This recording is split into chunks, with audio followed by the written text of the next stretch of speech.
નમસ્કાર, મારું નામ ડૉક્ટર કાજલ એસ પટેલ છે. હું વિશ્વકર્મા ગવર્મેન્ટ એન્જિનિયરિંગ કોલેજના કમ્પ્યુટર ઇજનેરી વિભાગમાં એસોસિએટ પ્રોફેસર તરીકે મારી ફરજ બજાવું છું. પાછલા લેક્ચરમાં આપણે ફંક્શન ટૉપિકની શરૂઆત કરી હતી. એ લેક્ચરમાં આપણે ફંક્શનની ડેફિનેશન, ફંક્શનના વિવિધ પ્રકાર, ફંક્શન કઈ રીતે લખી શકાય, ફંક્શનની સિન્ટેક્સ, ફંક્શન કઈ રીતે ડિફાઇન કરી શકાય, કઈ રીતે ફંક્શન પ્રોટોટાઇપ લખી શકાય, ફંક્શનનો પ્રોટોટાઇપ શું છે, ફંક્શન કઈ રીતે કોલ થાય છે, આ દરેક પાસાઓ આપણે વિગતવાર જોયા હતા અને દરેક ટૉપિકનું આપણે નાના નાના એક્ઝામ્પલની મદદથી ડિસ્કસ પણ કર્યું હતું. આજના લેક્ચરમાં આપણે ફંક્શનને વિવિધ એક્ઝામ્પલની મદદથી સમજીશું. ફંક્શનનું સૌપ્રથમ એક્ઝામ્પલ આપણે જોઈશું કે જેમાં આપણે એક સીનો પ્રોગ્રામ લખશું. એ પ્રોગ્રામની અંદર આપણે એક ફંક્શન લખશું જે આપણને ચક્રવૃદ્ધિ વ્યાજ કેલ્ક્યુલેટ કરીને આપશે. હવે ચક્રવૃદ્ધિ વ્યાજ કેલ્ક્યુલેટ કરવા માટે આપણે 3 ઇનપુટની જરૂર પડશે: પ્રિન્સિપલ અમાઉન્ટ, ઇન્ટરેસ્ટ રેટ અને ટાઈમ ડ્યુરેશન, કે જેના માટે પ્રિન્સિપલ અમાઉન્ટ R% લેખે વ્યાજે લીધેલી છે. બરાબર. હવે ઇન્ટરેસ્ટ રેટ કેલ્ક્યુલેટ કરવા માટે આપ બધા જાણતા જ હશો ફોર્મ્યુલા છે total amount is equal to principal amount into 1 plus R/100 raise to T. આ ફોર્મ્યુલાની મદદથી આપણે ટી ટાઈમ ડ્યુરેશન પછી PA પ્રિન્સિપલ અમાઉન્ટ ઉપર R% લેખે કેટલી અમાઉન્ટ ચૂકવવી પડે વ્યાજ સાથે એની વેલ્યુ મળે છે. બરાબર. અને ચક્રવૃદ્ધિ વ્યાજ શોધવા માટે આપણે ટોટલ અમાઉન્ટ જે આપણને આ ફોર્મ્યુલાથી મળશે એમાંથી પ્રિન્સિપલ અમાઉન્ટ સબટ્રેક્ટ કરશું તો આપણને ચક્રવૃદ્ધિ વ્યાજનો કમ્પોનન્ટ મળશે. તો આ બંને ફોર્મ્યુલાનો યુઝ કરીને આપણે સી પ્રોગ્રામની અંદર એક ફંક્શન લખીશું જે principal amount, rate of interest અને ટાઈમ ડ્યુરેશનની મદદથી આ ફોર્મ્યુલા યુઝ કરીને ટોટલ અમાઉન્ટ કેલ્ક્યુલેટ કરશે અને ટોટલ અમાઉન્ટ અને પ્રિન્સિપલ અમાઉન્ટના ડિફરન્સથી ચક્રવૃદ્ધિ વ્યાજની વેલ્યુ શોધીને આપશે. હવે આપણે આગલા લેક્ચરમાં જોયું કે આપણે ફંક્શન 4 રીતે લખી શકીએ છીએ. ફંક્શન કે જેમાં આર્ગ્યુમેન્ટ પાસ નથી કરવાની હોતી અને એ કશું રિટર્ન પણ નથી કરતું. એવું ફંક્શન કે જેમાં આર્ગ્યુમેન્ટ નથી હોતી પણ એ કંઈક રિટર્ન કરે છે.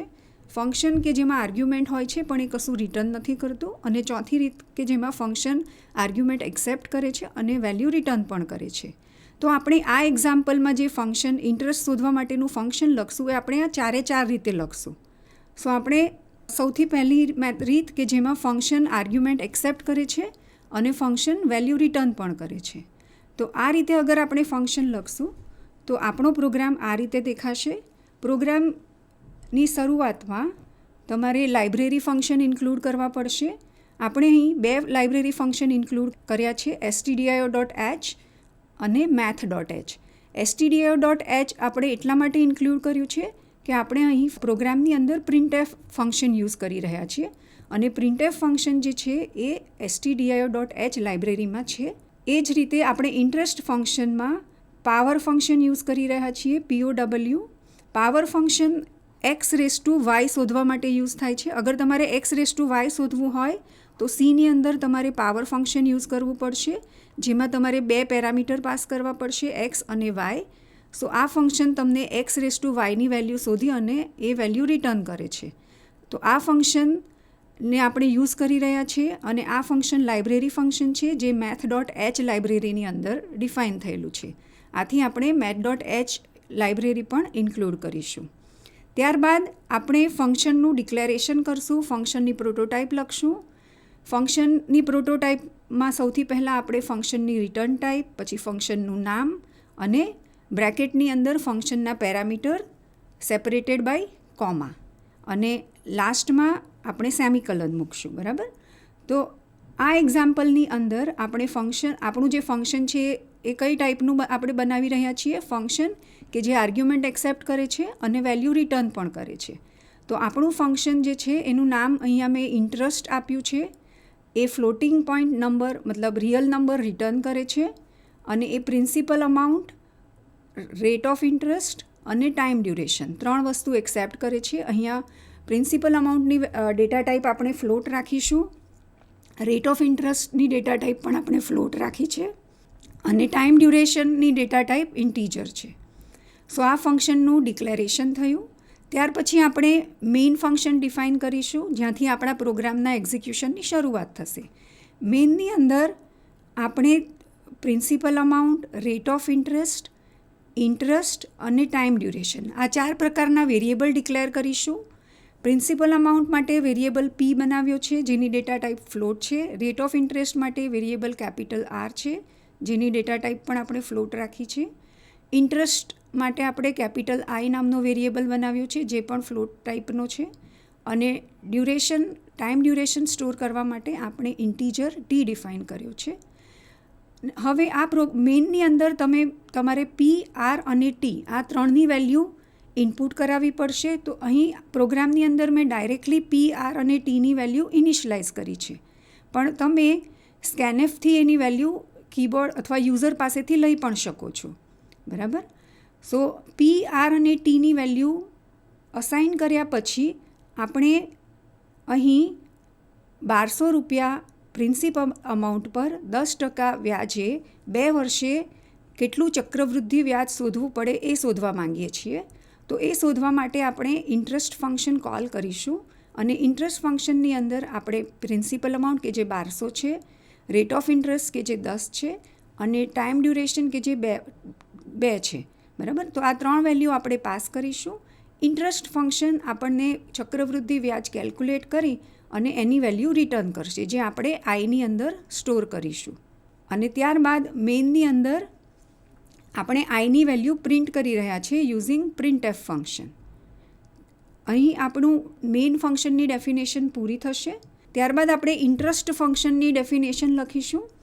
ઇન્ટરેસ્ટ ફંક્શનની જેમ આપણે પ્રોટોટાઇપ લખી એ મુજબ એ ફ્લોટ રિટર્ન કરે છે. ફંક્શનનું નામ ઇન્ટરેસ્ટ છે અને ફંક્શનની અંદર આપણે ફ્લોટ પી, ફ્લોટ આર અને ઇન્ટીજર ટી 3 પેરામીટર ડિફાઇન કરેલા છે. આ પેરામીટર એ ફોર્મલ પેરામીટર છે. ઇન્ટરેસ્ટ ફંક્શનની હવે આપણે ડેફિનેશન લખીશું, જે કર્લી બ્રેસીસની અંદર હશે. ઇન્ટરેસ્ટ ફંક્શનની અંદર આપણે 2 લોકલ પેરામીટર અહીં ડિફાઇન કરેલા છે, ફ્લોટ અમાઉન્ટ અને ફ્લોટ ટીએમપી. અમાઉન્ટ એ ટોટલ અમાઉન્ટ સ્ટોર કરવા માટે આપણે યુઝ કરીશું, જ્યારે ટીએમપીમાં આપણે 1+r/100ની વેલ્યુ કેલ્ક્યુલેટ કરી અને સ્ટોર કરી રહ્યા છીએ. ત્યારબાદ આપણે જે આગળ ફોર્મ્યુલા જોઈ, TA = PA × 1+r/100⁻t. સો આ જ ફોર્મ્યુલા આપણે અહીં પ્રોગ્રામની અંદર ઇન્ટરેસ્ટ ફંક્શનમાં ઇમ્પ્લિમેન્ટ કરી રહ્યા છીએ. બરાબર. તો આપણે 1+r/100 ઓલરેડી કેલ્ક્યુલેટ કરી લીધું છે, જે ટેમ્પરરીમાં સ્ટોર છે ટીએમપી વેરિયેબલમાં. સો આપણે અમાઉન્ટ = P × હવે આપણે શોધવાનું શું છે, 1+r/100⁻t.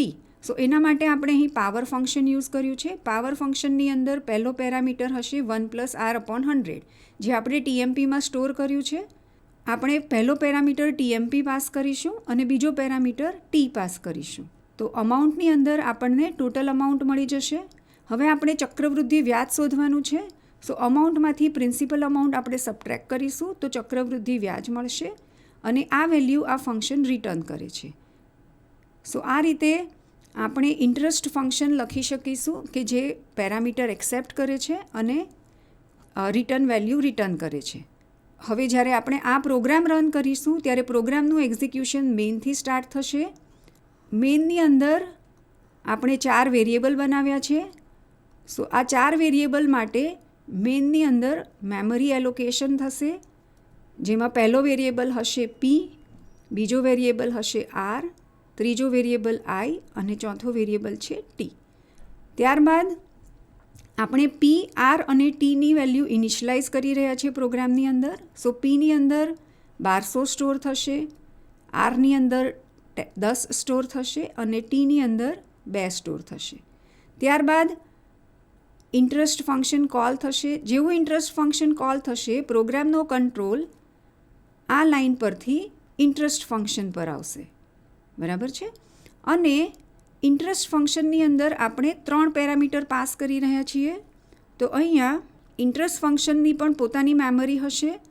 સો એની અંદર એના લોકલ વેરિયેબલ ડિફાઇન થયેલા હશે. આપણે અગાઉના લેક્ચરમાં જોયું એમ ફોર્મલ પેરામીટર પણ ફંક્શનના લોકલ વેરિયેબલ હશે. સો પી સ્મોલ પી, સ્મોલ આર અને સ્મોલ ટી એ ફંક્શનના લોકલ વેરિયેબલ છે. એ સિવાય ફંક્શનની અંદર અમાઉન્ટ અને ટીએમપી. સો આપણી પાસે ફંક્શનની અંદર ટોટલ 5 લોકલ વેરિયેબલ હશે. જ્યારે ફંક્શન કોલ થશે ત્યારે પહેલો જે એકચ્યુઅલ પેરામીટર હશે એની વેલ્યુ સ્મોલ પીમાં કોપી થશે. બીજો જે એકચ્યુઅલ પેરામીટર હશે એની વેલ્યુ સ્મોલ આરમાં કોપી થશે. અને ત્રીજો એકચ્યુઅલ પેરામીટર જે છે એની વેલ્યુ ટીમાં કોપી થશે.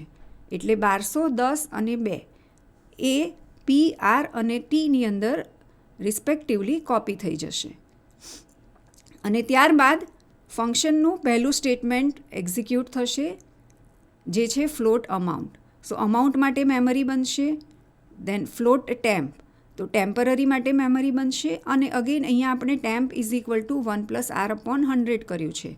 સો આરની વેલ્યુ 10 છે, તો ટેમ્પની વેલ્યુ શું હશે? 1.1 1+10/100, બરાબર છે. સો ટેમ્પ આપણને 1.1 મળશે. ત્યારબાદ અમાઉન્ટની વેલ્યુ કેલ્ક્યુલેટ થશે જે હશે 1200 ગુણ્યા પાવર 1.1 ટી. ઓકે, સો અમાઉન્ટની વેલ્યુ આપણને મળશે 1452. હવે આ જે અમાઉન્ટ છે એ ટોટલ અમાઉન્ટ છે. ટોટલ અમાઉન્ટ જે તમે પે કરી રહ્યા છો 1200 રૂપિયા ઉપર 10% લેખે 2 વર્ષ માટે. ઠીક છે. સો ચક્રવૃદ્ધિ વ્યાજ શોધવા માટે 1452માંથી 1200 સબટ્રેક્ટ કરવા પડશે. સો જે વેલ્યુ મળશે એ ચક્રવૃદ્ધિ વ્યાજ હશે. તો આપણે અહીં ઇન્ટરેસ્ટ ફંક્શન જે છે એ શેના માટે લખી રહ્યા છીએ? ચક્રવૃદ્ધિ વ્યાજ કેલ્ક્યુલેટ કરવા માટે. રિટર્ન જે છે સ્ટેટમેન્ટ એ શું રિટર્ન કરશે? જે ટોટલ અમાઉન્ટ આપણને મળી એ માઇનસ પ્રિન્સિપલ અમાઉન્ટ કે જે 1200 છે, રાઈટ. સો 252 રિટર્ન થશે. જે અહીં હવે જ્યારે આપણે ફંક્શન રિટર્ન થશે ત્યારે પ્રોગ્રામનો કંટ્રોલ ફરીથી મેઇન પર આવશે અને મેઇનની અંદર રિટર્ન થયેલી વેલ્યુ કેપિટલ આઈ વેરિયેબલમાં સ્ટોર થઈ જશે. એટલે અહીંયા રિટર્ન થયેલી વેલ્યુ આઈમાં કોપી થઈ જશે. અને ત્યારબાદ મેઇનની અંદર આપણે આઈની વેલ્યુ પ્રિન્ટ કરી રહ્યા છીએ. એટલે આઉટપુટની અંદર interest is equal two 252 print થશે. સો આ રીતે આપણે ઇન્ટરેસ્ટ ફંક્શન લખી શકીશું કે જે વેલ્યુ આર્ગ્યુમેન્ટ એક્સેપ્ટ કરી રહ્યું છે અને એ આર્ગ્યુમેન્ટનો યુઝ કરીને ચક્રવૃદ્ધિ વ્યાજ શોધે છે અને ચક્રવૃદ્ધિ વ્યાજની વેલ્યુ રિટર્ન કરે છે. હવે આ જ ફંક્શન આપણે બીજી રીતે પણ લખી શકીએ. ઇન્ટરેસ્ટ કેલ્ક્યુલેટ કરવા માટેનું ફંક્શન આપણે બીજો પ્રકાર છે કે જેમાં આપણે આર્ગ્યુમેન્ટ પાસ કરીએ છીએ પણ ફંક્શન કશું રિટર્ન નથી કરતું, બરાબર છે. સો આ રીતે પણ આપણે આ ફંક્શન લખી શકીએ. અગાઉ જેમ આપણે લખ્યું એ પ્રમાણે આપણા પ્રોગ્રામની અંદર ફર્સ્ટ 2 લાઇન જે હશે એ લાઇબ્રેરી ફંક્શન ઇન્ક્લુડ કરવા માટે છે, જે છે ઇન્ક્લુડ stdio.h અને ઇન્ક્લુડ math.h. સો આ બંને લાઇબ્રેરી છે જેના ફંક્શન આપણે પ્રોગ્રામમાં યુઝ કરવાના છીએ. તો આ બંને લાઇબ્રેરી આપણે ઇન્ક્લુડ કરવી પડશે. ત્યારબાદ આપણા ફંક્શનનું ડિક્લેરેશન. હવે આ વખતે આપણું ફંક્શન કેવું હશે? આ ફંક્શન કે જે આર્ગ્યુમેન્ટ એક્સેપ્ટ કરે છે પણ એ કશું રિટર્ન નથી કરતું. સો કશું રિટર્ન નથી કરતું એટલે એની રિટર્ન ટાઈપ વોઇડ હશે. અહીંયા આપણે ફંક્શનનું નામ ઇન્ટરેસ્ટ આપ્યું છે અને એ આર્ગ્યુમેન્ટ એક્સેપ્ટ કરે છે એટલે એની અંદર આપણે principal amount, rate of interest અને ટાઈમ ડ્યુરેશન 3 વસ્તુ પાસ કરીશું અને એની આપણે ડેટા ટાઈપ લખીશું. Principal amount float, rate of interest float અને ટાઈમ ડ્યુરેશન ઇન્ટીજર. હવે આ ફંક્શન ઇન્ટરેસ્ટ કેલ્ક્યુલેટ કરીને એને રિટર્ન નથી કરતું તો આપણે ઇન્ટરેસ્ટની વેલ્યુ મેઇનને આપવી, ફંક્શનને ઇન્ટરેસ્ટની વેલ્યુ કેલ્ક્યુલેટ કરીને મેઇન સુધી પહોંચાડવી પડે, બરાબર છે. હવે ફંક્શન જ્યારે રિટર્ન નથી કરતું તો આપણે ઇન્ટરેસ્ટની વેલ્યુ કઈ રીતે મેઇનને પહોંચાડશું? તો આપણે અગાઉના લેક્ચરમાં ગ્લોબલ વેરિયેબલ વિશે વાત કરી હતી. ગ્લોબલ વેરિયેબલ એટલે શું?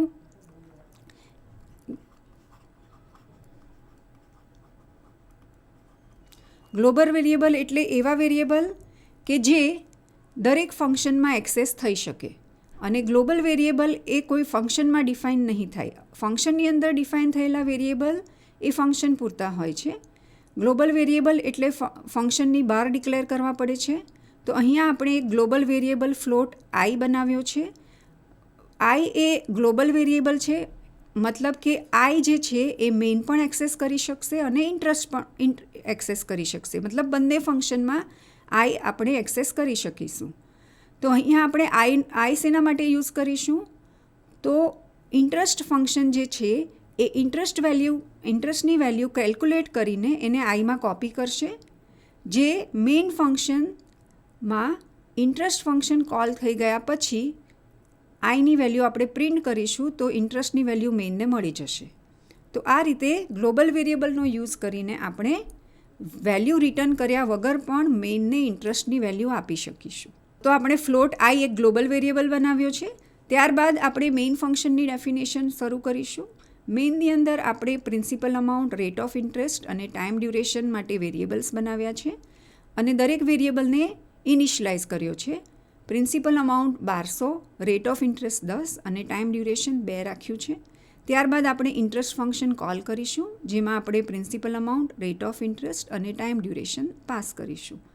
ઇન્ટરેસ્ટ ફંક્શન કોલ થશે અને પ્રિન્સિપલ અમાઉન્ટની વેલ્યુ સ્મોલ પીમાં કોપી થશે, રેટ ઓફ ઇન્ટરેસ્ટની વેલ્યુ સ્મોલ આરમાં કોપી થશે અને ડ્યુરેશનની વેલ્યુ ટીમાં કોપી થશે. ત્યારબાદ આપણે અગાઉ જોયું એ જ રીતે ટેમ્પરરી વેરિયેબલની વેલ્યુ કેલ્ક્યુલેટ થશે જે 1+r/100 છે અને ત્યારબાદ ફોર્મ્યુલાનો યુઝ કરીને આપણે ટોટલ અમાઉન્ટ શોધશું જે અમાઉન્ટ વેરિયેબલમાં સ્ટોર થશે અને આપણે આ વખતે ચક્રવૃદ્ધિ વ્યાજની વેલ્યુ જે આપણે કેલ્ક્યુલેટ કરી રહ્યા છીએ એ રિટર્ન નથી કરાવી રહ્યા પણ એને આપણે કેપિટલ આઈમાં સ્ટોર કરીએ છીએ અને કેપિટલ આઈ એ ગ્લોબલ વેરિયેબલ છે જે ઇન્ટરેસ્ટ અને મેઇન બંને શેર કરે છે. સો આપણે આઈની અંદર ચક્રવૃદ્ધિ વ્યાજની વેલ્યુ કોપી કરશું અને લાસ્ટ સ્ટેટમેન્ટ આપણું ચક્રવૃદ્ધિ વ્યાજ જે છે આપણે આઈમાં કોપી કરી રહ્યા છીએ એટલે અહીંયા આપણું ફંક્શન પૂરું થશે. એટલે ફરીથી આપણે અહીંયા મેઇન પર આવશું અને મેઇન આઈની વેલ્યુ પ્રિન્ટ કરશે. સો આઈની વેલ્યુ જે છે એ ઇન્ટરેસ્ટ ફંક્શને કોપી કરી હતી જે મેઇન પ્રિન્ટ કરે છે.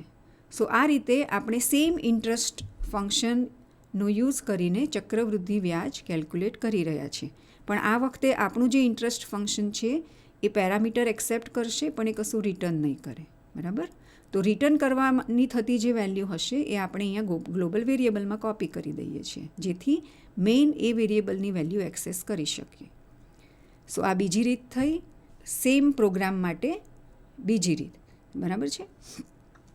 નાવ ત્રીજી રીત છે ફંક્શન લખવા માટેની કે ફંક્શન વિથ નો આર્ગ્યુમેન્ટ અને રિટર્ન વેલ્યુ.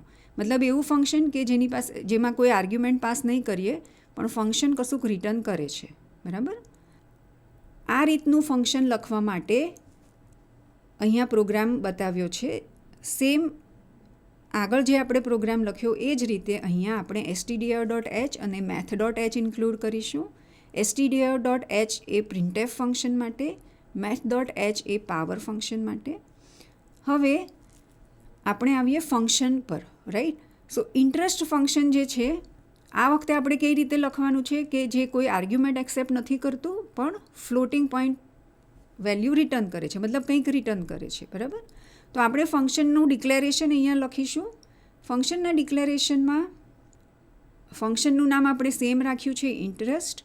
ફંક્શન ચક્રવૃદ્ધિ વ્યાજ કેલ્ક્યુલેટ કરીને રિટર્ન કરશે એટલે એની રિટર્ન ટાઈપ આપણે ફ્લોટ રાખીશું અને ફંક્શન કોઈ પેરામીટર એક્સેપ્ટ નથી કરતું. રાઈટ? હવે મેઇન ફંક્શનને principal amount, rate of interest અને ટાઈમ ડ્યુરેશનની વેલ્યુ કઈ રીતે પહોંચાડશે? તો આપણે જેમ આગળ ચક્રવૃદ્ધિ વ્યાજને ગ્લોબલ વેરિયેબલ બનાવ્યો હતો એ જ રીતે અહીંયા principal amount, rate of interest અને ટાઈમ ડ્યુરેશન માટેના જે વેરિયેબલ છે એ આપણે ગ્લોબલ રાખીશું. બરાબર? સો કેપિટલ પી અને કેપિટલ આર ફ્લોટ વેરિયેબલ અને કેપિટલ ટી ઇન્ટીજર વેરિયેબલ આપણે અહીંયા ગ્લોબલી ડિફાઇન કરીએ છીએ. ગ્લોબલ વેરિયેબલ એટલે આ ત્રણેય વેરિયેબલ મેઇન અને ઇન્ટરેસ્ટ બંને ફંક્શનમાં આપણે એક્સેસ કરી શકીશું. ઠીક છે? ત્યારબાદ આપણે મેઇન ફંક્શનની ડેફિનેશન લખીશું. મેઇન ફંક્શનમાં આપણે ફ્લોટ આઈ ડિફાઇન કરવાની જરૂર પડશે કારણ કે આઈની અંદર ફંક્શન જે કંઈ પણ રિટર્ન કરશે એ આપણે સ્ટોર કરીશું. ત્યારબાદ આપણે પી, આર અને T, capital P, capital R અને કેપિટલ ટીની વેલ્યુ ઇનિશિયલાઇઝ કરી રહ્યા છીએ. ત્યારબાદ આપણે ઇન્ટરેસ્ટ ફંક્શન કોલ કરીશું. જેવું આપણે ઇન્ટરેસ્ટ ફંક્શન કોલ કરીશું પ્રોગ્રામનો કંટ્રોલ મેઇનથી ફંક્શન પર આવશે, ઇન્ટરેસ્ટ ફંક્શન પર આવશે.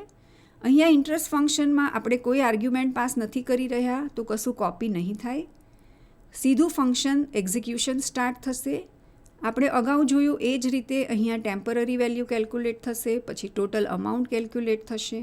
એ અમાઉન્ટમાંથી પ્રિન્સિપલ અમાઉન્ટ સબટ્રેક્ટ કરશું એટલે આપણને ચક્રવૃદ્ધિ વ્યાજ મળશે જે આ ફંક્શન રિટર્ન કરે છે. જેવું ફંક્શન રિટર્ન થશે, કંટ્રોલ અહીંયા પાછો મેઇન પાસે આવશે. રિટર્ન થયેલી વેલ્યુ આઈની અંદર કોપી થશે અને એ વેલ્યુ પ્રિન્ટએફથી આપણે પ્રિન્ટ કરાવીશું. સો સેમ પ્રોગ્રામ આપણે લખી રહ્યા છીએ, પણ આ વખતે આપણે ઇન્ટરેસ્ટ ફંક્શન લખીએ છીએ કે જે કોઈ આર્ગ્યુમેન્ટ એક્સેપ્ટ નથી કરતું પણ કેલ્ક્યુલેટ કરેલી વેલ્યુ રિટર્ન કરે છે. સો આ ત્રીજી રીત થઈ. હવે ચોથી રીત કે જેમાં ફંક્શનની અંદર કોઈ આર્ગ્યુમેન્ટ પાસ નહીં થાય અને ફંક્શન કશું રિટર્ન પણ નહીં કરે. સો આ રીતે પણ આપણે સેમ ઇન્ટરેસ્ટ ફંક્શન લખી શકીશું. પણ અગર આપણું ફંક્શન કશું એક્સેપ્ટ નહીં કરે અને કશું પણ રિટર્ન નહીં કરે તો આપણે દરેક વેરિયેબલ જે ફંક્શન સાથે એસોસિએટેડ છે એને ગ્લોબલ બનાવવા પડશે. મતલબ કે આપણું principal amount, rate of interest, time duration ત્રણેય વેરિયેબલ ગ્લોબલ હશે એટલે આપણે એને ફંક્શનમાં પાસ કરવાની જરૂર નહીં પડે. સેમ વે ચક્રવૃદ્ધિ વ્યાજ સ્ટોર કરવા માટે આપણે આઈ વેરિયેબલ યુઝ કરીએ છીએ અને આઈ વેરિયેબલ પણ આપણે ગ્લોબલ રાખીશું જેથી ફંક્શનને ચક્રવૃદ્ધિ વ્યાજની વેલ્યુ રિટર્ન કરવાની પણ જરૂર નહીં રહે. બરાબર. સો આપણે પી, આર, આઈ અને ટી આ ચાર વેરિયેબલ ગ્લોબલ રાખી રહ્યા છીએ. બરાબર. ત્યારબાદ આપણે ફંક્શનનું ડિક્લેરેશન લખીશું. ફંક્શન કશું રિટર્ન નથી કરતું એટલે વોઇડ. ફંક્શનનું નામ interest into the bracket void એટલે કે કોઈ પેરામીટર પણ આપણે પાસ નથી કરી રહ્યા. ત્યારબાદ મેઇન મેથડની ડેફિનેશન. મેઇન મેથડની અંદર આપણે પી, આર અને ટી ત્રણેયની વેલ્યુ ઇનિશિયલાઇઝ કરી રહ્યા છીએ અને પછી તરત જ આપણે ફંક્શન કોલ કરીએ છીએ. ફંક્શન કોલ કરતી વખતે કોઈ પેરામીટર પાસ નથી થઈ રહ્યા, એ કશું રિટર્ન પણ નથી કરતું એટલે સિમ્પલી આપણે ઇન્ટરેસ્ટ અને બ્લેન્ક બ્રેકેટ. સો આ રીતે ફંક્શન કોલ થશે. જેવું ફંક્શન કોલ થશે કંટ્રોલ મેઇનથી ફંક્શન પર આવશે. આપણે કોઈ પેરામીટર નથી એટલે કશું કોપી કરવાની જરૂર નહીં રહે. ફંક્શન ગ્લોબલ પી, આર અને ટીનો યુઝ કરીને ટોટલ અમાઉન્ટ કેલ્ક્યુલેટ કરશે અને ત્યારબાદ ટોટલ અમાઉન્ટમાંથી પ્રિન્સિપલ અમાઉન્ટ સબટ્રેક્ટ થઈને ચક્રવૃદ્ધિ વ્યાજ કેલ્ક્યુલેટ થશે જે આપણે આઈમાં કોપી કરી દઈશું. આ લાસ્ટ સ્ટેટમેન્ટ છે તમારા ફંક્શનનું. સો અહીંયાથી અગેન કંટ્રોલ આવશે મેઇન પર, રાઈટ, અને મેઇનની અંદર આપણે આઈની વેલ્યુ પ્રિન્ટ કરી દઈશું. સો આ રીતે પણ આપણે ઇન્ટરેસ્ટ ફંક્શન લખી શકીએ. બરાબર. તો આપણે સેમ પ્રોબ્લેમ સોલ્વ કરવા માટે આપણે પ્રોબ્લેમ શું હતો આપણો કે આપણે ફંક્શનથી ચક્રવૃદ્ધિ વ્યાજ કેલ્ક્યુલેટ કરાવવું હતું. તો આ સેમ પ્રોબ્લેમ આપણે 4 અલગ અલગ રીતે સોલ્વ કર્યો. આપણે પહેલી વખતે એવું ફંક્શન લખ્યું કે જે પેરામીટર એક્સેપ્ટ કરે છે અને ચક્રવૃદ્ધિ વ્યાજ રિટર્ન કરે છે. એ જ ફંક્શન આપણે બીજી રીતે પણ લખી શક્યા કે જેમાં ફંક્શન પેરામીટર એક્સેપ્ટ કરે છે પણ ચક્રવૃદ્ધિ વ્યાજ રિટર્ન નથી કરતું. તો અહીંયા આપણે ચક્રવૃદ્ધિ વ્યાજ સ્ટોર કરવા માટે એક ગ્લોબલ વેરિયેબલ લઈ લીધો. ત્રીજી રીતમાં ફંક્શન પેરામીટર એક્સેપ્ટ નથી કરી રહ્યું પણ એ ચક્રવૃદ્ધિ વ્યાજ રિટર્ન કરે છે. તો જે પેરામીટર્સ આપણે ફંક્શનમાં પાસ કરવાના છે એને આપણે ગ્લોબલ રાખી દઈશું. અને ચોથી રીતમાં ફંક્શન પેરામીટર પણ એક્સેપ્ટ નથી કરતું અને કશું રિટર્ન પણ નથી કરતું. તો આમાં આપણે દરેક variable parameters as well as return કરવાની વેલ્યુ, સો આ બધી જ વસ્તુના વેરિયેબલ આપણે ગ્લોબલ રાખીશું. રાઈટ. ફંક્શનની ડેફિનેશન સેમ રહેશે. મતલબ કે ફોર્મ્યુલા જે આપણે યુઝ કરી રહ્યા છીએ ચક્રવૃદ્ધિ વ્યાજ કેલ્ક્યુલેટ કરવા માટે એ સેમ રહેશે. બરાબર. પણ જો ફંક્શન રિટર્ન કરતું હશે તો ફંક્શનની અંદર રિટર્ન સ્ટેટમેન્ટ હશે, અધરવાઇઝ નહીં હોય. સો આ રીતે આપણે કોઈ પણ ફંક્શન આ 4 પ્રકારે લખી શકીએ. હવે અત્યાર સુધીના આપણે ફંક્શનના જેટલા પણ એક્ઝામ્પલ જોયા એમાં આપણે ખાલી સિંગલ વેરિયેબલ્સ જ પાસ કરી રહ્યા હતા. પરંતુ સીની અંદર ફંક્શનમાં આપણે એરે પણ પાસ કરી શકીએ as a parameter. Right. So અહીંયા ધીસ ઇઝ ધ સિન્ટેક્સ. આ સિન્ટેક્સ છે કે જેમાં આપણે ડિક્લેર કરી રહ્યા છીએ. ફંક્શનનું નામ ફંક્શન છે અને એ ફંક્શન 2 પેરામીટર એક્સેપ્ટ કરે છે, એક એરે ઓફ ઇન્ટીજર અને બીજું છે ઇન્ટીજર, રાઈટ. સો આ રીત છે passing array as a parameter of function. તો તમે આ રીતે પ્રોટોટાઇપની અંદર એરે પેરામીટર દર્શાવી શકો છો. સીની અંદર તમે જ્યારે array as a parameter pass કરો છો તો એરે હંમેશા પાસ બાય રેફરન્સ થશે. મતલબ કે શું કે એરેની અંદર ફંક્શનની અંદર અગર તમે એરે પાસ કરી રહ્યા છો તો ફંક્શન એરેને એઝ એડ્રેસ પાસ કરે છે, એઝ રેફરન્સ પાસ કરે છે, બરાબર. સો નોર્મલ વેરિયેબલ જે છે એ પાસ બાય વેલ્યુ થાય છે, પણ એરે વેરિયેબલ અગર ફંક્શનની અંદર પાસ થશે તો એ હંમેશા પાસ બાય રેફરન્સ થશે. મતલબ કે ફંક્શન એરેનું એડ્રેસ પાસ કરશે, એની વેલ્યુ પાસ નહીં કરે. ઠીક છે. એનો મતલબ કે અગર ફંક્શનની અંદર કોઈ એરે પાસ થાય છે તો ફંક્શનમાં એ એરેની વેલ્યુ અગર મોડિફાઈ થશે તો ફંક્શન કોલ પછી મોડિફાઈડ થયેલી વેલ્યુ તમારા મેઇન ફંક્શનને દેખાશે. ફોર એક્ઝામ્પલ અહીંયા મેઇન ફંક્શનની અંદર મેં એક ફંક્શન કોલ કર્યું છે, ફંક્શન નામનું જ ફંક્શન છે. આ ફંક્શનની અંદર અગર હું એરે એ પાસ કરી રહ્યું છું તો ફંક્શનની અંદર અગર એ ઓફ 1 20 છે, અગર હું અહીંયા એ ઓફ 1 ને 60 કરી દઈશ તો ફંક્શન કોલ પછી એ ઓફ 1 60 જ રહેશે, રાઈટ. એનો મતલબ શું થયો કે અગર array as a parameter pass થશે તો એરેનો એકચ્યુઅલ પેરામીટર અને formal parameter same memory share કરશે, રાઈટ. એટલે કે એરેની અંદર ફંક્શનમાં કોઈ પણ ચેન્જીસ થશે તો એ ચેન્જીસ મેઇન ફંક્શનમાં રિફ્લેક્ટ થશે. અને આનું રીઝન છે કે સીની અંદર ફંક્શનની અંદરના એરે પેરામીટર હંમેશા as a reference or as a address pass થાય છે. આપણે આ જ વસ્તુ એક્ઝામ્પલની મદદથી જોઈશું. સો આ એક સી પ્રોગ્રામ છે જેની અંદર આપણે એક ફંક્શન લખીશું જેમાં એરે પાસ કરી રહ્યા છીએ અને એરે એ ફંક્શનની વેલ્યુ મોડિફાઈ કરે છે. સિમ્પ્લિસિટી માટે આપણે ખાલી એરે ઓફ 1 ઇન્ટીજર જ લીધો છે, મતલબ એરેની અંદર આપણે ખાલી એક જ ઇન્ટીજર સ્ટોર કર્યો છે, બરાબર.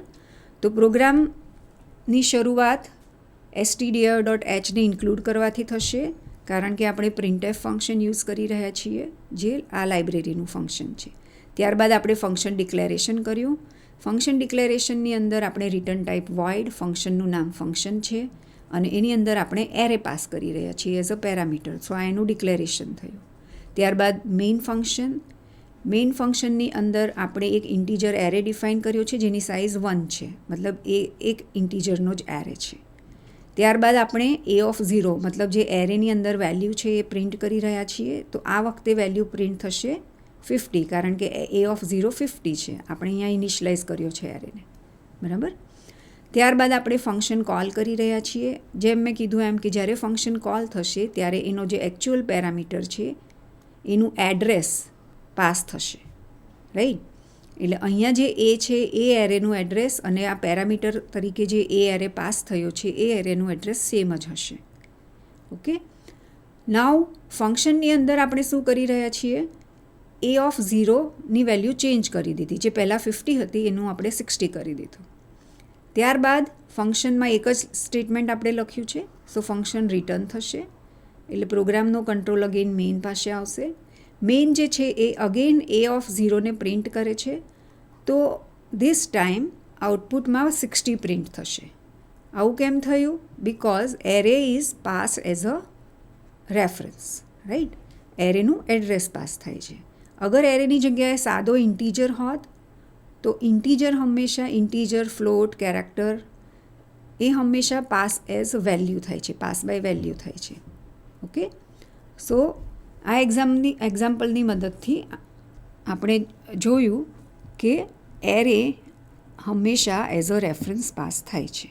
ઓકે. નાઉ આપણે એક બીજું એક્ઝામ્પલ જોઈશું જેમાં આપણે એક ફંક્શન એક સીનો પ્રોગ્રામ લખીશું જેમાં function maximum of N integer find કરશું. મેક્સિમમ ઓફ એન ઇન્ટીજર મતલબ શું કે અગર તમારી પાસે 3 ઇન્ટીજર છે, રાઈટ, સો અગર ફંક્શનની અંદર અગર તમે આ 3 ઇન્ટીજર પાસ કરશો તો ફંક્શન શું કરશે, એમાંથી જે હાઈએસ્ટ ઓર મેક્સિમમ એલિમેન્ટ હશે એ રિટર્ન કરશે, રાઈટ. તો આપણે આ વસ્તુ ફંક્શનની મદદથી કરશું. ફંક્શનની અંદર આપણે એરેનો યુઝ કરી અને n નંબર 2, 5, 10 નંબર પાસ કરીશું અને ફંક્શન એ જે એલિમેન્ટ આપણે અંદર પાસ કર્યા હશે એમાંથી જે મેક્સિમમ વેલ્યુ હશે એ રિટર્ન કરશે. સો આ આપણો પ્રોગ્રામ છે. આ પ્રોગ્રામની અંદર આપણે stdio.h ઇન્ક્લુડ કરી રહ્યા છીએ ફોર લાઇબ્રેરી ફંક્શન printf. ત્યારબાદ આપણે ફંક્શનનું ડિક્લેરેશન કર્યું. ફંક્શનના ડિક્લેરેશનમાં ફંક્શનની રિટર્ન ટાઈપ ઇન્ટીજર છે, કારણ કે આપણે આપણું જે ફંક્શન છે એ ઇન્ટીજર રિટર્ન કરશે, એટલે કે જે મેક્સિમમ અમાઉન્ટ હશે, મેક્સિમમ વેલ્યુ જે હશે એ રિટર્ન કરશે. ત્યારબાદ આપણે ફંક્શનનું નામ લખ્યું જે મેક્સ છે. ફંક્શનની અંદર આપણે 2 પેરામીટર પાસ કરી રહ્યા છીએ, એક ઇન્ટીજર એરે કોમા બીજો ઇન્ટીજર, રાઈટ. ઇન્ટીજર એરે એ એરે માટે અને ઇન્ટીજર એ એરેની સાઇઝ માટે. ત્યારબાદ આપણે મેઇન ફંક્શનની ડેફિનેશન લખીશું જેની અંદર આપણે ઇન્ટીજર n ડિફાઇન કર્યો છે જે 5 છે, મતલબ કે આપણો જે એરે છે એની સાઇઝ 5 હશે. ત્યારબાદ આપણે એક એરે ડિફાઇન કર્યો વિથ સાઇઝ 5 અને આ એરેને ઇનિશિયલાઇઝ પણ કરી રહ્યા છીએ, એટલે એ એરેની અંદર આપણે પહેલેથી જ 5 વેલ્યુ સ્ટોર કરી દઈશું જે છે 13, 42, 54, 32 અને 45. ત્યારબાદ આપણે મેક્સ ફંક્શન કોલ કરી રહ્યા છીએ. હવે મેક્સ ફંક્શનની અંદર આપણે ફર્સ્ટ પેરામીટર એરે છે તો આપણે એ પાસ કરીશું જે એરે છે અને બીજો પેરામીટર n એટલે કે એ એરેની અંદર કેટલા એલિમેન્ટ છે એ પણ આપણે પાસ કરવાનું છે. તો બીજો એલિમેન્ટ આપણે n પાસ કરી રહ્યા છીએ જે 5 છે. આના અલ્ટરનેટિવમાં તમે આ રીતે પણ આ જ ફંક્શનને કોલ કરી શકો, મેક્સ a, 5, મતલબ nની જગ્યાએ તમે ડાયરેક્ટ 5 ઇન્ટીજર કોન્સ્ટન્ટ પણ પાસ કરી શકો ફંક્શનની અંદર, ઓકે. પણ અહીંયા આપણે 5ને n સ્ટોર કરાવી અને n પાસ કરી રહ્યા છીએ, તો આ પણ ચાલશે, આ મેથડ પણ ચાલશે. ત્યારબાદ ફંક્શન કોલ થઈ ગયા પછી મેક્સ ફંક્શન જે છે એ શું રિટર્ન કરે છે, તો એ એરેની અંદર જે હાઈએસ્ટ એલિમેન્ટ હશે એ રિટર્ન કરે છે, ઠીક છે. સો એ રિટર્ન થયેલો એલિમેન્ટ ઇન્ટીજર mમાં કોપી થશે અને ઇન્ટીજર mની વેલ્યુ આપણે ત્યારબાદ પ્રિન્ટએફની મદદથી પ્રિન્ટ કરાવી રહ્યા છીએ. સો વેરિયેબલ ડિક્લેરેશન કર્યા પછી જ્યારે ફંક્શન કોલ થશે ત્યારે કંટ્રોલ ફંક્શન પર આવશે, મેઇનમાંથી ફંક્શન પર આવશે.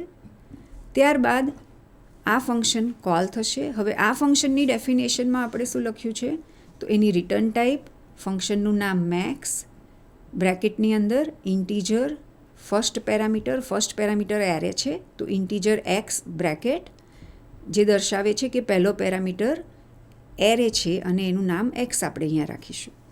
બીજો પેરામીટર ઇન્ટીજર n છે. ત્યારબાદ ફંક્શનની ડેફિનેશન કર્લી બ્રેસીસમાં આપણે લખીશું.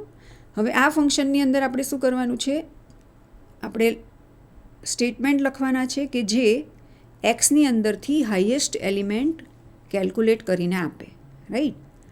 સો ફંક્શનની અંદર આપણે 2 વેરિયેબલ ડિફાઇન કરેલા છે, ઇન્ટીજર i ફોર લૂપ માટે, ફોર લૂપના કાઉન્ટર માટે, અને એક ઇન્ટીજર t. હવે મેક્સિમમ એલિમેન્ટ શોધવા માટે આપણે આ લોજિક યુઝ કરીશું. સપોઝ આપણી પાસે અહીંયા 5 નંબર છે, બરાબર. હવે આપણે ફંક્શનની અંદર શું કરીશું, આપણે અઝ્યુમ કરી લઈશું કે પહેલો જ નંબર જે છે એ મેક્સિમમ છે, પહેલા નંબરની વેલ્યુ જ હાઈએસ્ટ છે એવું આપણે અઝ્યુમ કરી અને એને ટીમાં નાખી દઈશું. એટલે ટી વેરિયેબલ શું છે, હાઈએસ્ટ નંબર સ્ટોર કરવા માટેનો વેરિયેબલ છે. તો આપણે અઝ્યુમ કરી લઈએ છીએ કે પહેલો જ એલિમેન્ટ હાઈએસ્ટ છે. ત્યારબાદ આપણે સેકન્ડ એલિમેન્ટથી લઈને છેલ્લા એલિમેન્ટ સુધીને એક પછી એક લઈશું અને એને ટી સાથે કમ્પેર કરીશું. અગર ટીના કરતાં બીજો એલિમેન્ટ મોટો હશે તો આપણે ટીની વેલ્યુ ચેન્જ કરી નાખીશું, રાઈટ. સો અહીંયા આ કેસમાં આપણે શું અઝ્યુમ કર્યું પહેલાં કે ટી ઇઝ ઇક્વલ ટુ 13 છે, મતલબ ટી હાઈએસ્ટ છે. પછી બીજા એલિમેન્ટ સાથે એને કમ્પેર કર્યું તો આપણને ખબર પડી કે ના, બીજો એલિમેન્ટ તો ટી કરતાં પણ મોટો છે, તો આપણે ટીની વેલ્યુ ચેન્જ કરી નાખી કે ભાઈ 42 ઇઝ ધ હાઈએસ્ટ. ત્યાર પછી આપણે ત્રીજો એલિમેન્ટ લીધો, ત્રીજા એલિમેન્ટને ટી સાથે કમ્પેર કર્યો, 54 છે ત્રીજો એલિમેન્ટ, તો એ પણ ટી કરતાં મોટો છે, તો આપણે ટીને 54 કરી દઈશું. પછી ચોથો એલિમેન્ટ જોયો, ચોથા એલિમેન્ટને ટી સાથે કમ્પેર કર્યો, ચોથો એલિમેન્ટ ટી કરતાં નાનો છે એટલે એને આપણે છોડી દઈશું. ત્યાર પછી પાંચમો એલિમેન્ટ, તો પાંચમો એલિમેન્ટ પણ ટી કરતાં નાનો છે, તો એ પણ આપણે છોડી દઈશું. હવે અહીંયા આપણો એરે પૂરો થઈ ગયો. તો એટ ધી એન્ડ આપણી પાસે ટીમાં શું આવ્યું? 54. તો આ એરે અગર તમે જોશો, આ લિસ્ટ અગર તમે જોશો તો એમાં 54 હાઈએસ્ટ છે, તો ટીમાં 54 આવી ગયું. તો એ વેલ્યુ પછી આ ફંક્શન રિટર્ન કરી દેશે. તો આ જ જે લોજિક આપણે અહીંયા જોયું એ અહીંયા મેક્સ ફંક્શનની અંદર આપણે ઇમ્પ્લિમેન્ટ કર્યું છે. મેક્સ ફંક્શનની અંદર આપણે શું કર્યું છે કે T is equal two x of 0 કર્યું, મતલબ કે પહેલો જે એલિમેન્ટ હતો 13 એ ટી છે, મતલબ એ હાઈએસ્ટ છે એવું આપણે અઝ્યુમ કર્યું. પછી બીજા એલિમેન્ટથી લઈને લાસ્ટ એલિમેન્ટ સુધી આપણે એક ફોર લૂપ ચલાવીશું, એટલે આપણી જે ફોર લૂપ છે એ 1થી શરૂ થશે અને 4 સુધી જશે, રાઈટ. ત્યારબાદ આપણે ટીને ચેક કરીશું, ટીને કમ્પેર કરીશું બીજા એલિમેન્ટ સાથે, ત્રીજા એલિમેન્ટ સાથે, ચોથા એલિમેન્ટ સાથે અને પાંચમા એલિમેન્ટ સાથે, રાઈટ. દરેક વખતે આપણે જોઈશું કે અગર બીજો એલિમેન્ટ કે ત્રીજો એલિમેન્ટ કે ચોથો એલિમેન્ટ કે પાંચમો એલિમેન્ટ, રાઈટ, એ ટી કરતાં મોટો હશે તો આપણે ટીને ચેન્જ કરી દઈશું, T is equal to that element. So આ કન્ટિન્યુઅસલી દરેક એલિમેન્ટ માટે આપણે કરીશું. તો એટ ધી એન્ડ ટીની અંદર ફોર લૂપ જ્યારે પૂરી થશે ત્યારે ટીની અંદર તમને હાઈએસ્ટ એલિમેન્ટ મળી જશે જે આપણે અહીંયા રિટર્ન કરી રહ્યા છીએ, right. So this is the example of finding out maximum of highest of element from the array, right.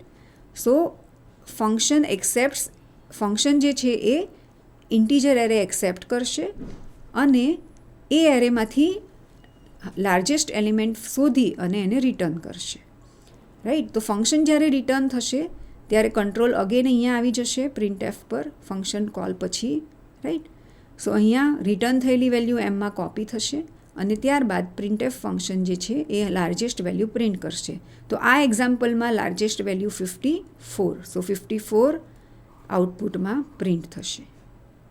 Clear? સો આપણે એક એક્ઝામ્પલ જોયું કે જેમાં આપણે ઇન્ટીજર એરે ફંક્શનની અંદર પાસ કરી રહ્યા છીએ. ત્યારબાદ આપણે થર્ડ એક્ઝામ્પલ જોઈશું કે જેમાં આપણે એક ફંક્શનની મદદથી બે સ્ટ્રિંગને કમ્પેર કરીશું. હવે જ્યારે સ્ટ્રિંગની વાત આવશે તો સ્ટ્રિંગ સ્ટોર કરવા માટે સીની અંદર કેરેક્ટર એરે યુઝ થાય છે. આપ ઓલરેડી જાણતા જ હશો સ્ટ્રિંગ એટલે શું, તો કે કેરેક્ટર એરે, અને સ્ટ્રિંગની અંદર વેલ્યુ કઈ સ્ટોર થશે? Character in double quotation, right. અને સ્ટ્રિંગમાં બાય ડિફોલ્ટ લાસ્ટ કેરેક્ટર શું હોય છે? Null character, right. સો ધો અહીંયા આપણે 3 જ કેરેક્ટર સ્ટોર કરી રહ્યા છીએ, પણ by default string ends with null character, એટલે સ્ટ્રિંગની એન્ડમાં નલ કેરેક્ટર હોય છે, બરાબર. તો આ બેઝિક નોલેજ સીની સ્ટ્રિંગ વિશેનું બેઝિક ઇન્ફોર્મેશન મેં તમારી સાથે શેર કરી. હવે આપણે પ્રોગ્રામ લખવાનો છે કે જેમાં બે સ્ટ્રિંગને કમ્પેર કરવાની છે અને અગેન બંને સ્ટ્રિંગને કમ્પેર કરવા માટે આપણે ફંક્શન લખીશું. તો અહીંયા આપણા પ્રોગ્રામની અંદર આપણે કોઈ પણ એક નામનું ફંક્શન લખીશું. લેટ્સ સે આપણા ફંક્શનનું નામ છે કમ્પેર, રાઈટ.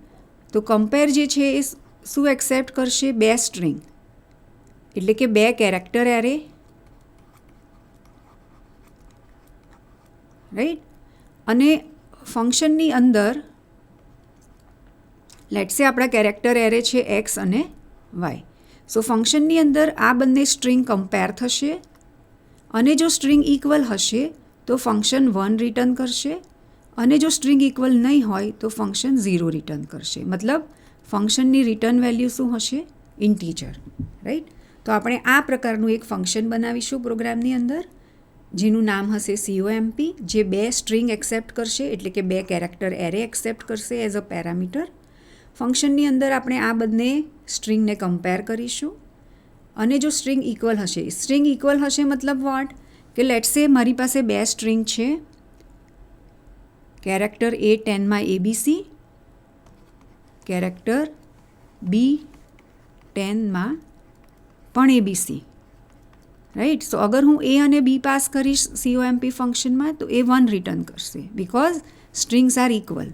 પણ અહીંયા ABCD હોત, રાઈટ, તો આ કેસમાં સ્ટ્રિંગ ઇક્વલ નથી. તો આ રીતે આપણે 2 સ્ટ્રિંગને કમ્પેર કરવા માટે કમ્પેર ફંક્શન બનાવીશું. તો આપણે પ્રોગ્રામ ડિટેલમાં જોઈએ. સો આ પ્રોગ્રામ છે જે 2 સ્ટ્રિંગને એક્સેપ્ટ કરશે, ત્યારબાદ એ બંને સ્ટ્રિંગને કમ્પેર ફંક્શનમાં પાસ કરશે. કમ્પેર ફંક્શન એ બંને સ્ટ્રિંગને કમ્પેર કરશે, અને જો સ્ટ્રિંગ ઇક્વલ હશે તો એ 1 રિટર્ન કરશે, અધરવાઇઝ 0 રિટર્ન કરશે. ઓકે, આપણો પ્રોગ્રામ જે છે એ #include_stdio.h થી શરૂ થશે, કેમ કે આપણે printf અને scanf ફંક્શન યુઝ કરી રહ્યા છીએ, જે stdio.h લાઇબ્રેરીમાં ડિફાઇન છે. ત્યારબાદ આપણે આપણા ફંક્શનનું ડિક્લેરેશન કરીશું. સો જે અગાઉ મેં જેમ કીધું એમ આપણા ફંક્શનનું નામ COMP છે. એ ઇન્ટીજર રિટર્ન કરે છે, એટલે કે આપણું ફંક્શન જે છે એ આઈધર 0 ઓર 1 રિટર્ન કરશે, બરાબર. તો ઇન્ટીજર રિટર્ન થશે, અને ફંક્શન જે છે એ 2 સ્ટ્રિંગ એક્સેપ્ટ કરશે, એટલે કે 2 કેરેક્ટર એરે એક્સેપ્ટ કરશે. નાઉ સ્ટ્રિંગને કમ્પેર કરવા માટે આપણે સ્ટ્રિંગની લેન્થ શોધવાની પણ જરૂર પડશે.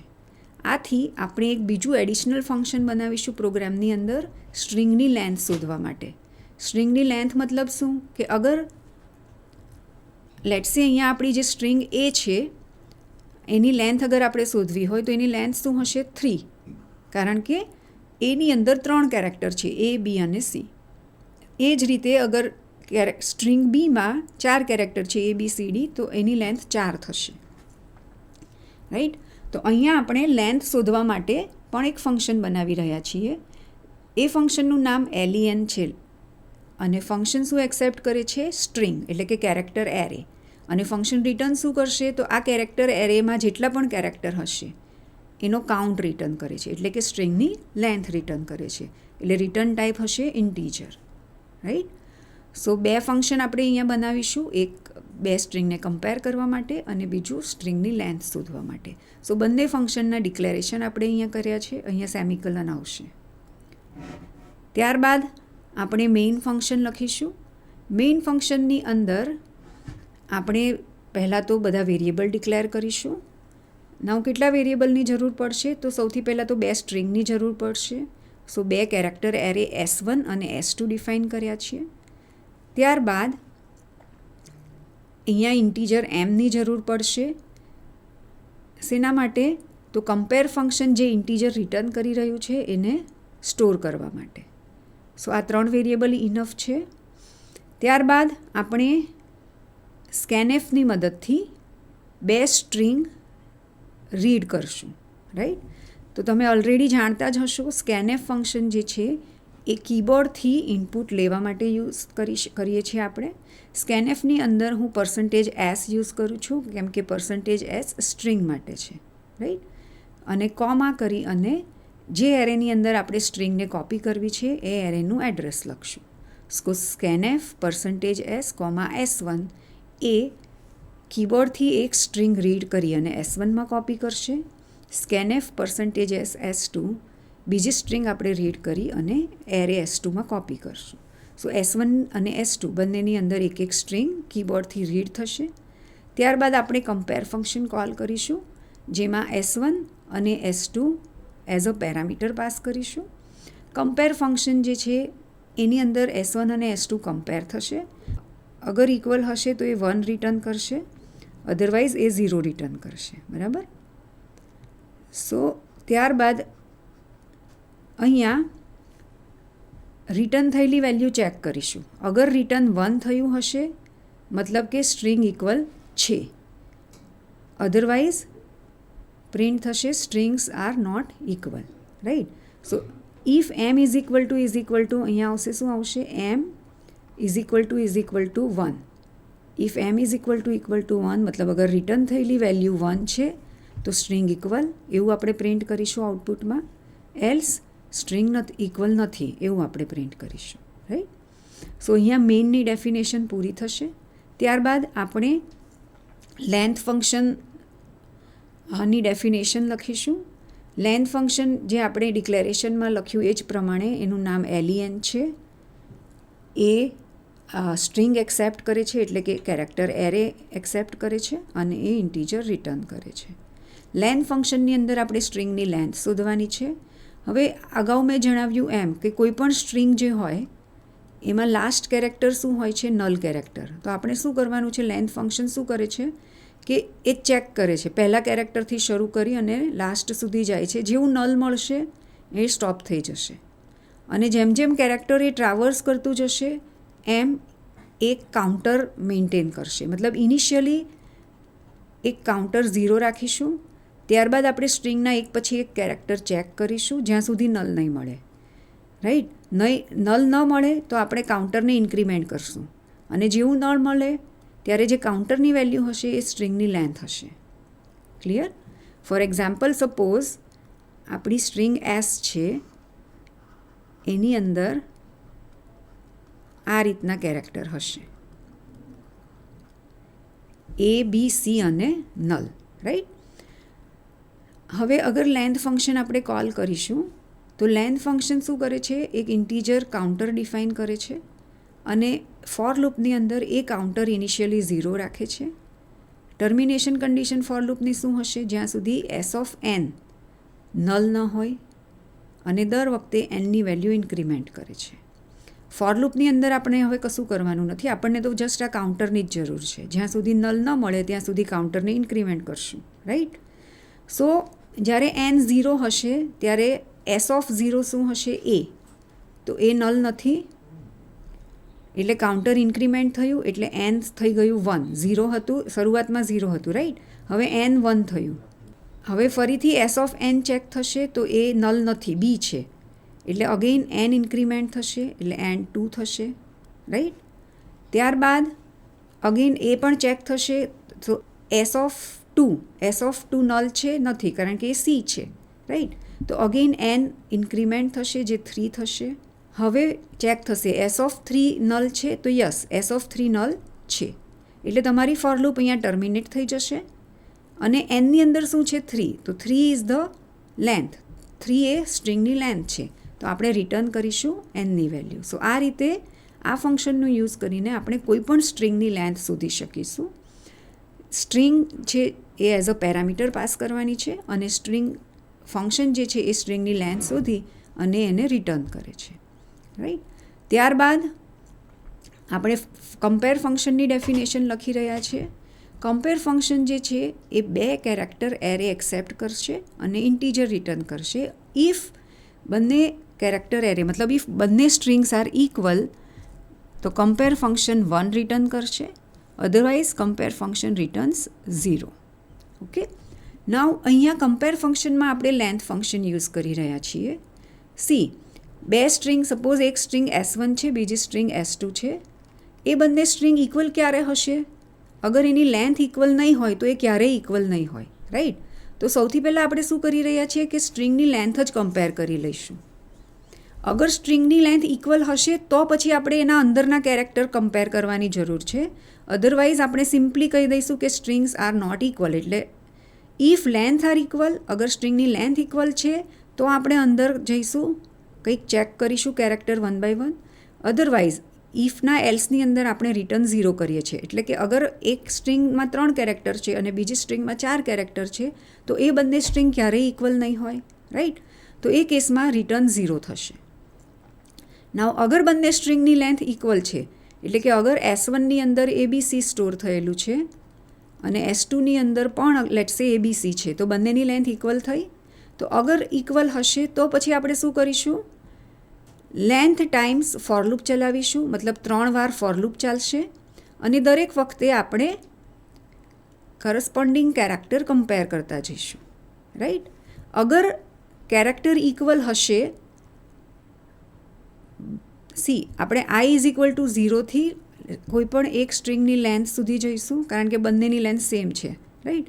સો અહીંયા S1ની લેન્થ સુધી આપણે એક્ઝિક્યુટ કરીએ છીએ for loop. So for I is equal to 0, I less than length of S1 કે જે 3 છે, અને આઈ પ્લસ પ્લસ, એટલે આ ફોર લૂપ 3 વાર ફરશે. પછી S1 ઓફ 0 અને S2 ઓફ 0 કમ્પેર થશે. સો F1 ઓફ 0 એ છે, S2 ઓફ 0 પણ એ છે, રાઈટ. તો દે આર ઇક્વલ. આ ઇફ સ્ટેટમેન્ટ એક્ઝિક્યુટ નહીં થાય. પછી આઈ પ્લસ પ્લસ થઈ અને આઈ 1 થઈ જશે. S1 of 1 S2 of 1 compare થશે, દે આર ઓલ્સો ઇક્વલ, એટલે આ ઇફ સેટિસ્ફાઈ નહીં થાય. આઈ વિલ બી ઇન્ક્રીમેન્ટેડ, આ ઇન્ક્રીમેન્ટ થશે અને આઈ થશે 2. નાઉ S1 ઓફ 2 અને S2 ઓફ 2 પણ ઇક્વલ છે, એટલે આ બ્રેક તમારું આ જે ઇફ સ્ટેટમેન્ટ છે એ એક્ઝિક્યુટ નહીં થાય, અને તમારું આઈ ઇન્ક્રીમેન્ટ થશે જે 3 થશે, અને 3 ઇઝ નોટ લેસ દેન 3, એટલે તમારી ફોર લૂપ બ્રેક થઈ જશે. ફોર લૂપ બ્રેક થશે અગર આઈની વેલ્યુ S1થી લેસ હશે તો સ્ટ્રિંગ ઇક્વલ નથી, અગર અધરવાઇઝ સ્ટ્રિંગ ઇક્વલ છે. હવે આ ઇફ અને એલ્સ શેના માટે આપણે વાપરીએ છીએ? સો લેટ્સ સે આપણી એક સ્ટ્રિંગ છે ABC અને ABC, S1 છે AXC અને S2 છે ABC, રાઈટ. તો લેન્થ ઇક્વલ છે બંનેની. ત્યારબાદ આપણે ફોર લૂપ ચલાવીશું. તો એમાં I ઇક્વલ ટુ 0 માટે S1 0 અને S2 0 ઇક્વલ છે, એટલે આ ઇફ સેટિસ્ફાઈ નહીં થાય, I 1 થશે. હવે I ઇક્વલ ટુ 1 માટે S1 1 અને S2 1 એ ઇક્વલ નથી. અહીંયા X છે, અહીંયા B છે. તો જેવું પણ એક કેરેક્ટરમાં ઇક્વલ નહીં મળે, આપણે આગળના કેરેક્ટર કમ્પેર કરવાની જરૂર જ નથી. બીજું જ કેરેક્ટર અગર ઇક્વલ નહીં હોય તો બાકીનાને ચેક કરવાની જરૂર નથી. એટલે જેવું તમને એક પોઝિશન પર ઇનઇક્વાલિટી મળી, આપણે ફોર લૂપ બ્રેક કરી દીધી, રાઈટ. આપણે લૂપની બહાર આવી ગયા. ત્યાર પછી આપણે શું ચેક કરીએ છીએ કે લૂપ બ્રેક થવાનું રીઝન શું છે? તો 2 રીઝન હશે લૂપ બ્રેક થવાના. એક રીઝન શું? તો કે બધા કેરેક્ટર ઇક્વલ હશે તો લૂપ બ્રેક થવાનું રીઝન શું હશે? આઈની વેલ્યુ ગ્રેટર ધેન લેન્થ થશે ત્યારે. અને બીજું રીઝન બ્રેક થવાનું શું હશે? કે કોઈ પણ 2 કેરેક્ટર ઇક્વલ નહીં હોય, કરસ્પોન્ડિંગ 2 કેરેક્ટર ઇક્વલ નહીં હોય, ત્યારે પણ લૂપ બ્રેક થાય, રાઈટ. તો અગર I લેસ દેન S1 હશે, એનો મતલબ શું થશે? અગર ફોર લૂપ બ્રેકના લીધે બ્રેક થઈ છે, રાઈટ.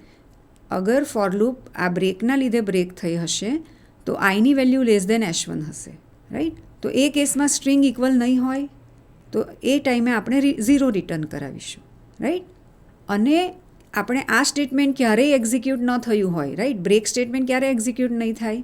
જ્યારે બધા જ કેરેક્ટર ઇક્વલ હશે. તો બ્રેક સ્ટેટમેન્ટ ક્યારેય રન નહીં થાય. તો એ કેસમાં સ્ટ્રિંગ ટર્મિનેટ થવાની કન્ડિશન શું હશે? I ગ્રેટર ધેન S1, એટલે કે આ કન્ડિશનના એલ્સમાં. તો ત્યારે આપણે રિટર્ન 1 કરીશું, કારણ કે એ કેસમાં બંને સ્ટ્રિંગ ઇક્વલ હશે, બધા જ કેરેક્ટર સરખા હશે, right. So this is how આ રીતે કમ્પેર ફંક્શન જે છે એ S1 અને S2 સ્ટ્રિંગને કમ્પેર કરે છે. સો સિમ્પલ લોજિક. સૌથી પહેલાં શું થશે? બંને સ્ટ્રિંગની લેન્થ કમ્પેર કરીશું. અગર લેન્થ જ ઇક્વલ નહીં હોય તો કશું ચેક કરવાની જરૂર નથી, રિટર્ન 0. પણ અગર લેન્થ ઇક્વલ હશે તો આપણે એક પછી એક કેરેક્ટર કમ્પેર કરવા પડશે. જે પોઈન્ટ પર કરસ્પોન્ડિંગ 2 કેરેક્ટર ઇક્વલ નહીં હોય તમારે ફોર લૂપ બ્રેક કરી દેવાની અને રિટર્ન 0 કરી દો. અગર બધા જ કેરેક્ટર ઇક્વલ હશે તો તમારે રિટર્ન 1 કરવાનું, બિકોઝ સ્ટ્રિંગ્સ આર ઇક્વલ, બંને સ્ટ્રિંગ ઇક્વલ છે, ઠીક છે. તો આ રીતે આપણે 2 સ્ટ્રિંગ કમ્પેર કરી શકીશું યુઝિંગ કમ્પેર ફંક્શન, કે જેમાં આપણે 2 કેરેક્ટર એરે પાસ કરીશું અને કમ્પેર ફંક્શન જે છે એ સ્ટ્રિંગની ઇક્વાલિટી પ્રમાણે આઈધર 0 ઓર 1 રિટર્ન કરશે. તો હવે આપણે આપણું આ લેક્ચર સમરાઇઝ કરીશું. આ લેક્ચરની અંદર આપણે ફંક્શનના વિવિધ એક્ઝામ્પલ જોયા. ફંક્શનની અંદર એરે કઈ રીતે પાસ થાય છે એ પણ જોયું. ફંક્શનની અંદર ઇન્ટીજર એરે, કેરેક્ટર એરે બંને રીતે કઈ રીતે એરે પાસ કરી શકીએ એ પણ એક્ઝામ્પલની મદદથી જોયું. નેક્સ્ટ લેક્ચરમાં આપણે ફંક્શનની અંદર કઈ રીતે 2 ડાયમેન્શનલ એરે પાસ કરીશું એ જોઈશું. એ સિવાય ફંક્શન જે છે એ એરેને કઈ રીતે રિટર્ન કરી શકે એ પણ એક્ઝામ્પલની મદદથી જોઈશું. આભાર.